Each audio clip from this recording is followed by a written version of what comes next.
Assalamu alaikum туғандар, дыйқандар, эмгекти сүйгөндөр.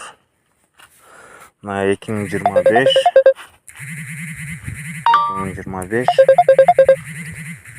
майдын 11-и егілген помидорлор.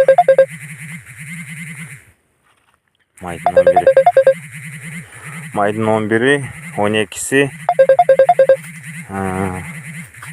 2 күн суу ичти, эгилгенде анан эртеси желке суу ичти. Ошодон кийин июндун 21-и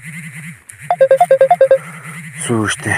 Жарты чабык, отоо болуп гүлдөп, королоп баштаганда, корологондо гана экинчи сууну ичти.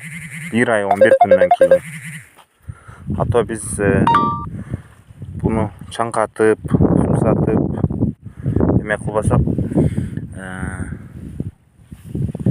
мөмөлөрү аз болуп калат. Помидорду карасак 5, 10, 15, 20, 30 гүлү 2 помидору бар экен. Дага шүгүр, берекесин берсин. Муну эгебиз, эккенден кийин, көктөгөндөн кийин жарчак кылып тамырга топуракты тартып коебуз. Анан ошо менен гүлдөйт, королойт. 1 ай эме кылабыз, суу бербейбиз. Ошондо гүлдөрү көп, мөмөсү көп болот дагы. Тамыры нымды сууну издеп, ылдыйга карап кете берет. Ылдыйга карап тамыры чоңоюп, күчтүү болот дагы. Анан 1 айдан кийин ушул коро байла баштагандан кийин уже биринчи сууну беребиз.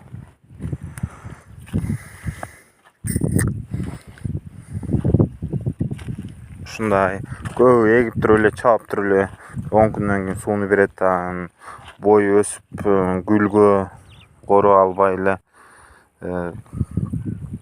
бойго эле берип туруп алат. Анан тамыры деле жакшы чоңойбойт. Ошого помидорду жакшы 5-6 килограммдан 4-6 килограммдан алам десеңер, сууну азыраак койгула, гүлдөгөндө койбогула. Эгесиңер көктөйт, андан кийин өзү гүлдөп, короло баштаганда, помидор түйү баштаганда, анан бир суу коюп коесуңар. Андан кийин уже жер кургаа баштаганда, кайра нымы кетип баштаганда, кайрадан бир